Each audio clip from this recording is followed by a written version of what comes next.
स्वप्निल श्रीवास्तव की पंक्तियां समर्पित करते हुए मंच पे आमंत्रित करती हूँ कि इस शताब्दी में चीजों के बचाने के लिए अभियान चलाए जा रहे हैं। इस शताब्दी में चीजों के बचाए जाने के लिए अभियान चलाए जा रहे हैं। ताज्जुब यह है कि बचाव की इतनी कोशिशों के बावजूद न आदमी बच रहा है न जंगल। परिंदों की तो बात बहुत दूर है। सबसे ज्यादा खतरे में तो आदमी के विचार हैं। यदि वे नहीं बचे तो कुछ भी नहीं बचाया जा सकता। शुक्रिया। आदरणीय अध्यक्ष महोदय पठान जी,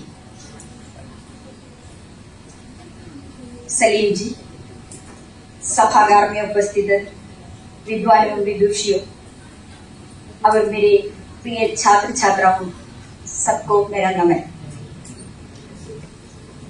यहाँ प्रियंका ने भी सूचित किया है कि आजकल दुनिया भर की सबसे बड़ी समस्याओं में एक नहीं है, सबसे बड़ी समस्या ही पर्यावरण की समस्या है, पर्यावरण का संकट है।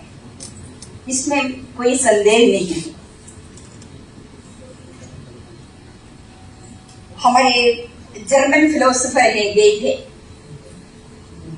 उन्होंने कहा था कि we are our own demons, we expel ourselves from our paradise। हम तो हमारे ही शत्रु हैं। जो हमारे लिए प्रदत्त जो पैराडाइज है, स्वर्ग है, इससे हम खुद निष्कासित हो गए। और पैराडाइज लॉस्ट आपने तो सुना है, मिल्टन ने जो लिखा, पैराडाइज कब नष्ट हुआ। बाइबल में ये कहानी तो है। जो पैराडाइज ईश्वर ने तो दिया था, उस पैराडाइज को कैसे उन दोनों ने या बर्बाद कर दिया, नष्ट कर दिया।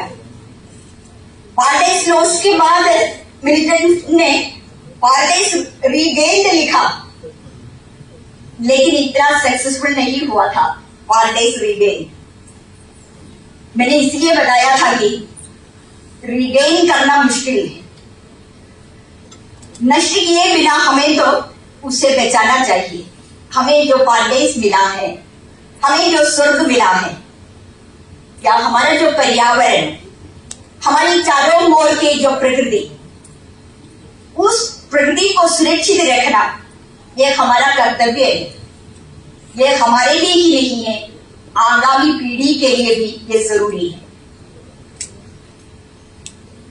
क्यों हम इस पर इतने चिंतित होने लगे थे? कैसे बर्बाद होने लगा हमारा पर्यावरण? हमारी प्रकृति को किसने आघात पहुंचाया? या इस पर हमें तो विचार करने की जरूरत है। भारत की जो संस्कृति है वो तो अरण्य संस्कृति है। हमारे विचार, हमारे ज्ञान या हमारी जो कुछ है, ये सब तो क्या है? प्रकृति की गोद में जाकर चिंतन मनन करके, तपस्या करके हमने तो निर्मित किया है, अपनाया है। ये वैविध्यपूर्ण संस्कृति है। अरण्य कहने पर इसमें क्या नहीं है? सब कुछ है। या सबसे छोटे कीड़े तक, पत्थर, और या इस संसार में जो कुछ चेतन एवं अचेतन है, विभिन्न प्रकार के पेड़ पौधे, जानवर, जीव, सब कुछ तो एक अरण्य में है, वन में है। इसलिए वैविध्य का जो संस्कार है, हमारा संस्कार सर्वाश्लेषी और सर्व संग्राहक एक संस्कृति है हमारी संस्कृति। लेकिन टैगोर ने अपनी एक रचना है तपोवन, उस तपोवन में भारतीय संस्कृति की इस महत्व की ओर इशारा करते हुए उन्होंने कहा, या पाश्चात्य जो संस्कृति है वो संस्कृति पत्थर एवं ईंट से निर्मित संस्कृति है। यह दोनों में जो अंदर है, हमारे यहाँ के चेतन एवं जड़ अचेतन सबसे निर्मित एक भारतीय संस्कृति में सबका अपना अपना स्थान है। सबकी अपनी अपनी अस्मिता है। हम तो अस्मिता विमर्श पर बात कर रहे थे ना, बात कर रहे हैं सचमुच। इसलिए प्रत्येक की अस्मिता को मानने की एक संस्कृति है हमारी। उस संस्कृति में हमारी जो कालबोध है, आपको मालूम है ये कालबोध चाक्रिक है। चाक्रिक कालबोध की विशेषता क्या है? चाक्रिक कालबोध में जहां से हम शुरू करते हैं वहां तो सबको समेटकर वहां इस प्रकार चक्राकार में हम हमेशा यात्रा करते रहते हैं, सबको मिलाते हैं, हमारी परंपरा को मिलाते हैं, हमारे बुजुर्गों को मानते हैं, भविष्य को मानते हैं, किसी को हम छोड़ते नहीं हैं। लेकिन पाश्चात्य जो समय बोध है वो एक सीधी रेखा है, जो हो चुका है हो चुका। हम भविष्य की ओर दृष्टि करते हुए उस ओर जा रहे हैं। भविष्य है हमारा लक्ष्य, या हमें तो कुछ कमाना है, हमारे भविष्य को सुंदर बनाना है। उसके लिए हमें तो जो कुछ करना है वो हम तो क्या है, संवेदना का अभाव या सबको मिलाने की जो भाव है उधर नहीं है। इधर इस प्रकार की हमारी जो संस्कृति, इसका उल्लेख मात्र नहीं है, इसकी चर्चा अथर्ववेद में तो की गई है। अथर्ववेद में राष्ट्र के जो तत्व, राष्ट्र निर्मित करने के लिए किन किन तत्वों की आवश्यकता है, और उनमें सबसे मुख्य तत्व है ऋतम। ऋतम जो तत्व है, ऋतम का मतलब तो क्या है? पर्यावरण का संरक्षण। पर्यावरण की संरक्षण के लिए, एक राष्ट्र निर्माण के लिए अपनी पर्यावरण की सुरक्षा की अनिवार्यता है। वो कैसे? हमें तो क्या चेतना संपन्न, जो व्यक्ति कितना चेतना संपन्न बन जाता है वो अपनी परिवेश के प्रति, अपनी पर्यावरण के प्रति सजग बनेगा।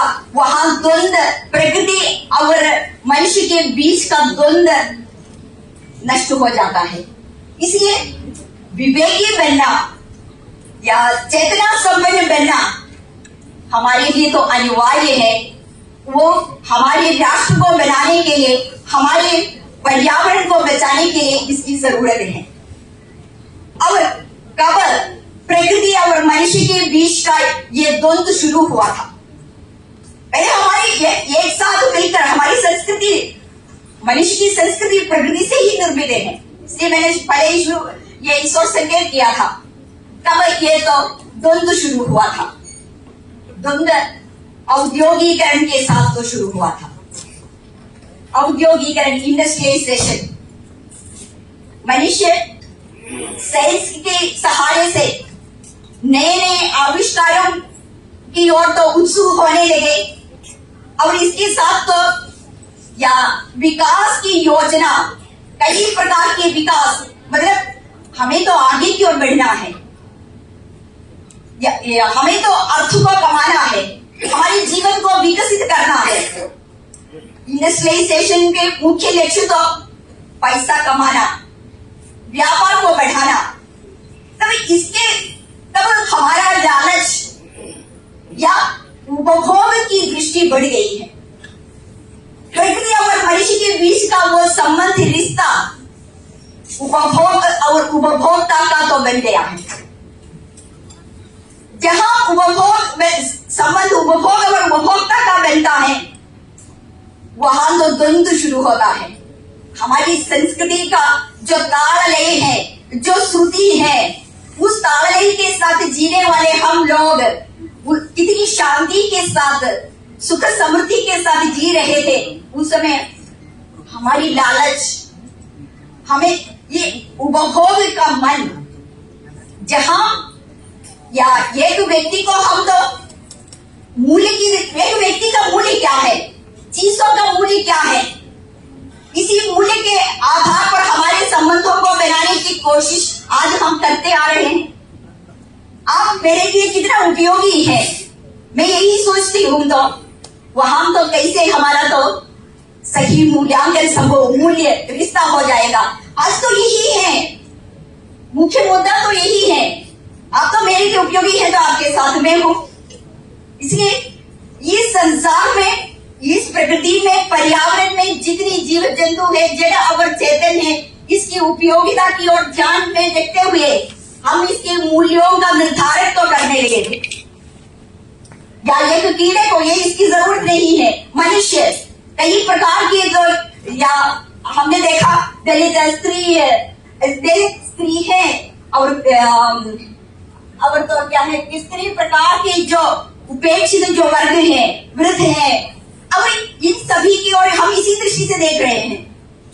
या इसका फायदा तब हमारे इस औद्योगिकरण के साथ प्रकृति और हमारे बीच का रिश्ता तो टूटने लगा। और इसका एक उदाहरण मैं आपके सम्मुख प्रस्तुत करना चाहूंगी। वो 1922 में द वेस्टलैंड नामक कृति है, या टी.एस. इलियट के द्वारा लिखित रचना है वेस्टलैंड। उसका शताब्दी वर्ष हमने तो मनाया था, या भारत भर के लोगों ने भी मनाया था। 1922 में शताब्दी वर्ष था, 2022 में इसका लेखन हुआ है 1922 में। देखना है, या टी.एस. इलियट ने 1922 में द वेस्टलैंड लिखा है। लैंड, भूमि तो ऊसर हो गई, भूमि की बंजरता, बंजर भूमि बंजर हो गई, भूमि की ऊसरता। इधर के पहले ही वहां औद्योगिकरण शुरू हुआ था। वेस्टलैंड में तो टेम्स नदी है, टेम्स नदी कहे पर वहां गंगा भी है। भारतीय संस्कृति को आत्मसात करते हुए उन्होंने वेस्टलैंड को लिखा। वो महानदी है, सारी नदियां इसमें है, नदी तट का संस्कार इसमें है। और उस नदी तट के संस्कार में जितने नगर रूपाई हुए, लंदन नगर रूपाई हुआ है, वहां तो मनुष्य केवल यंत्र बनने लगे थे। मनुष्य यंत्र बनकर मनुष्य का तो उपयोग करते हुए मनुष्य की हड्डियां तो वहां तो दिखाई पड़ने लगी थी।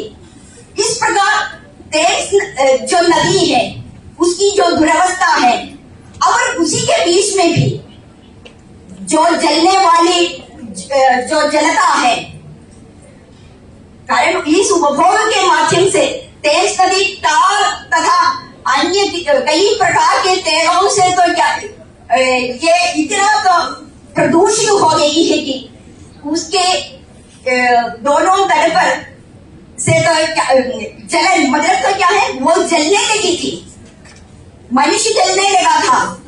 लेकिन उस जलन के बीच में जलने वाले मनुष्य में भी जो उम्मीद है, वो तो उसी बीच में तो एक बूंद की स्वच्छ पानी की इच्छा तो प्रकट कर रहा है। चिंगुरों के गाना और सूखे पत्तों का गिरना, उनके बीच में भी या जलाशय, नदी और ऐसे तो जहां जहां जलस्रोत है, उनकी उम्मीद या उस कृति में है। वो पाइन वृक्षों पर बैठकर तो सन्यासी कोयल तो पूजन करता है, उसके पूजन में भी एक ताल लय श्रुति है, वो शुद्ध पानी की श्रुति है। इसका मतलब ये है कि और वहां तो एक बड़ा सवाल वेस्टलैंड के भीतर से, उस बंजर भूमि के अंदर से जो गूंजता है, वो ये है कि इतिहास को भूलना मत। इतिहास और पृथ्वी को क्या दिया गया, प्रत्येक रचना से हमें तो ये सवाल करना है, कारण काव्य नीति जैव नीति है। जैव नीति और काव्य नीति में कोई अंतर नहीं है। तब पृथ्वी के लिए इस रचना ने क्या दिया, इतिहास को ये इस रचना ने क्या दिया, ये सवाल तो वेस्टलैंड के भीतर से गूंजता है। ये सवाल उपनिषदीय सवाल है, ये सवाल उपनिषदीय सवाल है। कारण हमारे यहाँ जितनी भी काव्य तपस्या हुई थी, ये जितनी भी सम्मिलित तपस्या हुई थी, ये तो जैव नीति को सामने रखकर है, जैव नीति को सामने रखकर है। उस वेस्टलैंड हमें तो ये संदेश देने के लिए तो सक्षम है कि यहाँ तो किसी प्रकार का डर नहीं होना चाहिए। अन्यों की हत्या करने वाले युद्ध की अनिवार्यता यहाँ नहीं है, यहाँ नहीं होना चाहिए, युद्ध नहीं होना चाहिए। हम तो जानते हैं आजकल सर्वत्र युद्ध है, संसार भर में युद्ध है। युद्ध का अर्थ क्या है? युद्ध किसके लिए है? या करने वाले क्या जानते हैं पता नहीं है। हम जो इसका जो भोग कर रहे हैं हमें मालूम नहीं है किसके लिए युद्ध हो रहा है। यह कलयुप्रिया राधा एक सवाल तो कलयु से वहां तो उठाती है कि हे कृष्ण, तुम तो कई पारिभाषिक शब्दों का इस्तेमाल तो करते हैं युद्ध संबंधी, अभी तक हमने ये सुना नहीं है, समझा नहीं है। इतने शब्दों का इस्तेमाल तुम करते हो। हम एक साथ हमारी परवरिश हुई है, हम तो पले बड़े हैं, उस समय ऐसे शब्द मैंने सुना नहीं है, कारण हमारी परवरिश प्रकृति के साथ मिलजुल कर हुई थी। प्रकृति ने हमारे संस्कार का निर्माण किया था, लेकिन आज नगर संस्कृति में जाकर कई शब्दों का युद्ध की अनिवार्यता पर आप तो बोलती हैं, तो क्या ये अर्जुन के दिमाग में भी आया है या नहीं, वो तो संशय तो हमारे सामने तो प्रस्तुत कर दी है। इसे ऐसा युद्ध नहीं होना चाहिए। पुरुष की भाषा यहाँ नहीं होनी चाहिए, स्त्री भाषा की अनिवार्यता है। जो गाना यहाँ से गूंजता है उसमें उसका जो ताल है, उसका जो लय है, वो मनुष्य का रोदन है, तो भी उसमें तो उम्मीद है। यह है बंजरता का दर्शन, बंजर भूमि का दर्शन नहीं है, या काव्य नीति है, जैव नीति। इतिहास और हमारे प्रकृति को या पृथ्वी को तो क्या दिया है एक रचना ने। मैंने इसलिए तो वेस्टलैंड के माध्यम से तो कहा था, ऐसी कितनी रचनाएं हमारे इधर, इसके बाद या कई रचनाएं तो हुई थी, या इसके साथ साथ हम तो कह सकते हैं रंगभूमि जैसी रचना, रंगभूमि जैसा उपन्यास। प्रेमचंद ने 1922 में ये लिखा है, तो प्रेमचंद ने 2-3 साल बाद ही ये लिखा रंगभूमि, औद्योगिकरण से उत्पन्न होने वाली कहानियां। तब ऐसी रचनाएं कैसे होती हैं? औद्योगिकरण की खतरनाक परिणति है पर्यावरण संकट। तब उस पर्यावरण संकट के माध्यम से हमारे बीच में तो कई प्रकार के विचलन संभव हो जाते हैं, सामाजिक, सांस्कृतिक और अन्य कई प्रकार के विचलन संभव हो जाते हैं, और आध्यात्मिक विचलन भी संभव हो जाए। इस प्रकार की दुखद स्थिति और वन्य जो रोदन हो रहा है, उनसे मिलकर जो साहित्यकार जो लिखते हैं, जो सृजनात्मकता करते हैं, वही है ये उच्च साहित्य के ऐसे प्रकृति जन्य ये जैव नीति को प्रकट करने वाली रचनाओं का जन्म होता है। यहाँ तो मैंने इसलिए कहा था कि इस प्रकार के एक विमर्श के रूप में ये कब रूपायित हुआ है। सचमुच हमारी हिंदी में या अभी तक रूपायित हुआ है पता नहीं है। मैंने यहाँ सुना है नया बिल्कुल नया एक विमर्श है, पर्यावरण विमर्श, बिल्कुल नहीं है। मैंने मेरी रचनाओं को लिखा 2011 में, पहला साहित्य का पारिस्थितिक दर्शन जब लिखा, उसके बाद 2013 में इको फेमिनिज्म लिखा, अगले वर्ष में मैंने इसकी भाषा पर लिखा। उस समय हमारे बीच में से कितने लोगों ने इसे देखा, लेकिन पाश्चात्य जगत में अन्य विमर्शों के समान नई के बाद इस विमर्श की भी रूपायित हुई है। इतनी सशक्त विमर्श का अनदेखा किया है हिंदी जगत ने। मुझे आज भी मालूम नहीं है, अब तो नया विषय बनकर आप लोग पढ़ते हैं, लेकिन हमारे केरल में इतने सालों के पहले हमने इसकी चर्चा तो की है। हमारे ज्वलंत विषय के रूप में हम इस पर विचार विमर्श करते हैं। ये प्रकृति दर्शन हमारी सारे की सारी रचनाओं में सबसे ज्यादा तो आदिवासी रचनाओं में है, कारण ये तो प्रकृति से मिलजुल कर रहने वाले हैं। या हमारे निर्मला पुतुल ने अपनी एक कविता में कहा, जिन्होंने तो अपने हाथ से तो क्या है ये तो पौधा भी नहीं लगाया, उनके साथ मेरी शादी नहीं होनी है, कारण संवेदना रहित स्नेह रहित लोग, स्वार्थ से अभिभूत लोगों के साथ हमारा रिश्ता आज इस प्रकार की स्वार्थ संकीर्ण मनोभाव, मेरा तो हो गया आपका तो दूसरा, इस प्रकार दूसरों को मानने के लिए ये विमर्श का लक्ष्य भी वही है, कारण मनुष्य का ये तो स्वभाव ये है कि दबाव की राजनीति, दबाव अधिकार तथा राजनीति एक साथ चलते हैं, इसके साथ ज्ञान भी मिलकर दबाव करते आते हैं। उसी दबाव के शिकार बनने वाले दुर्बल लोग, उन दुर्बल लोगों के साथ ही प्रकृति भी, प्रकृति और स्त्री साथ साथ मिलकर उनको आगे की ओर तो जाने की जरूरत है। हमें आगे इस प्रकार की एक संस्कृति की आवश्यकता है, इस प्रकार की, कारण जो इसकी जो मूल संकल्पनाएं हैं, पर्यावरण विमर्श की जो मूल संकल्पनाएं हैं, ये संकल्पनाएं मुख्यतः भौम सदाचार, साकल्यता एवं हरित आध्यात्मिकता है। क्या है भौम सदाचार? यहाँ जो कुछ है इस संसार में, दुनिया में, इन सबको यहाँ तो जीने का अधिकार है। वहां जड़ा और चेतन का कोई अंदर नहीं है। प्रसाद जी ने जो कहा है, एक तत्व की ही प्रधानता, कहो उसे जड़ या चेतन। चेतन और जड़ में कोई अंदर नहीं है, सबको यहाँ रहने का अधिकार है। लेकिन ये अधिकार जो है राजनीति, सत्ता और ज्ञान एक साथ मिलकर वे अधिकारी बनकर ऐसे सचेत जो लोग नहीं है, इनका तो दमन करते आ रहे हैं। जब स्त्री तथा प्रकृति सबसे ज्यादा दमन की शिकार तो बनते हैं, इसलिए सबको रहने का अधिकार और साकल्यता, सब में जो चैतन्य है इसे हमें तो मानना ही चाहिए। चेतना, होलीनेस, जड़ा और चेतन दोनों में भी है ये। और हरित आध्यात्मिकता, आप जो समझते हैं वही आध्यात्मिकता नहीं है, ग्रीन स्पिरिचुअलिटी।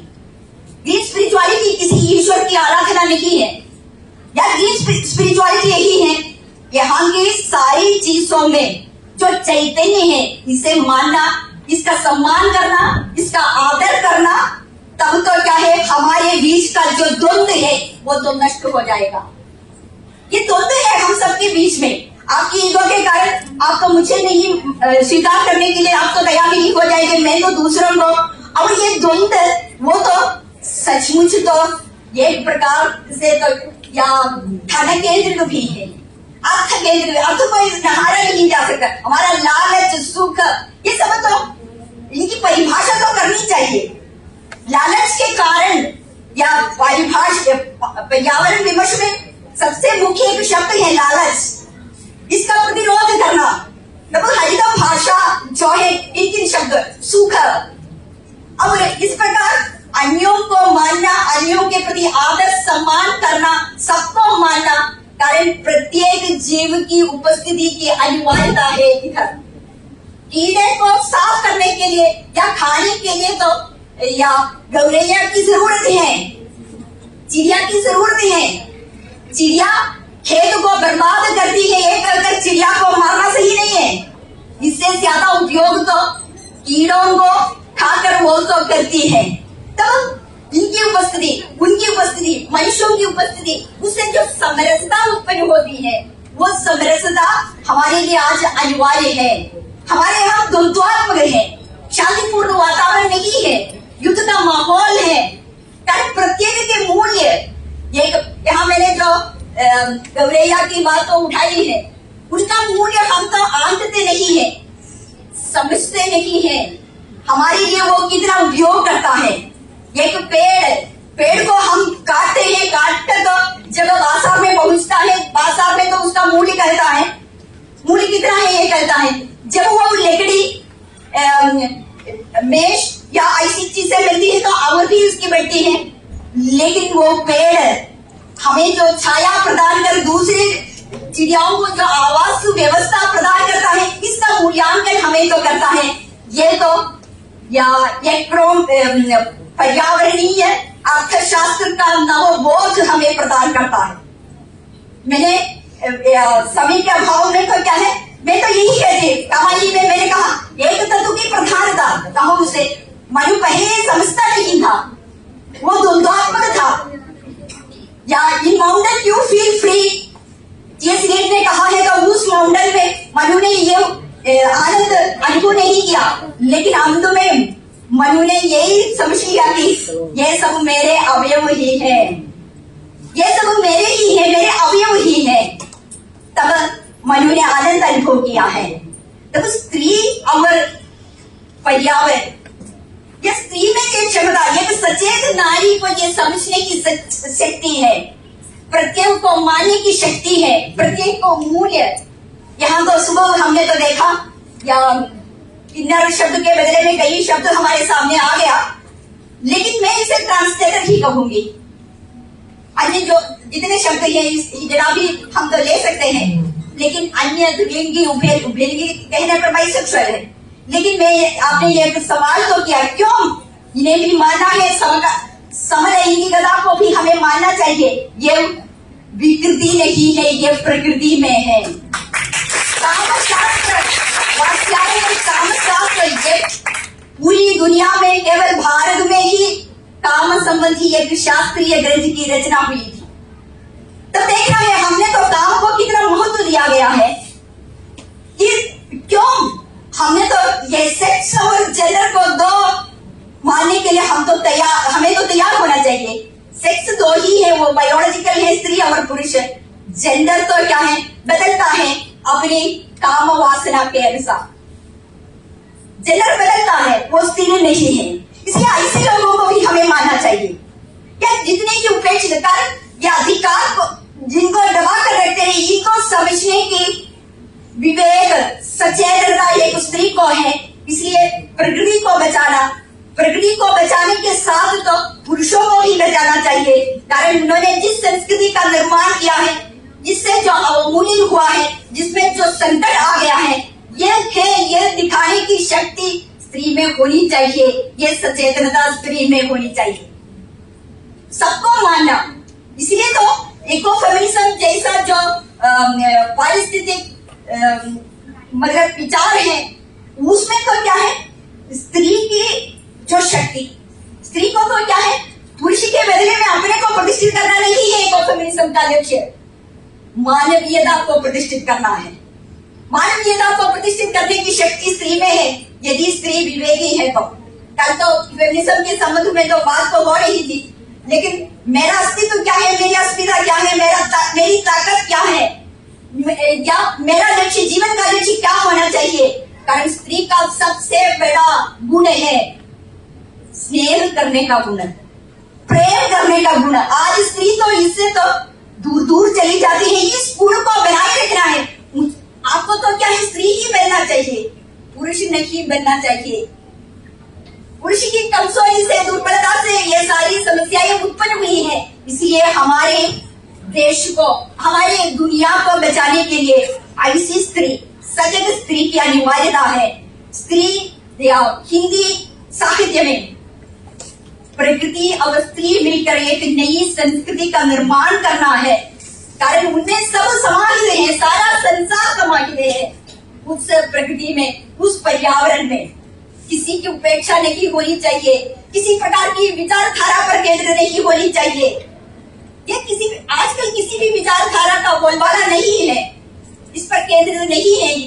हमें तो क्या है, खुद सोचकर या भविष्य के अगली पीढ़ी के लिए हमें तो कुछ देना चाहिए, ये कुछ सुंदर धरती को देना चाहिए। पीछे की ओर जाना मुश्किल है, लेकिन सशक्त रचनाकारों की रचनाओं के माध्यम से स्मृतियां दिला पाएंगे।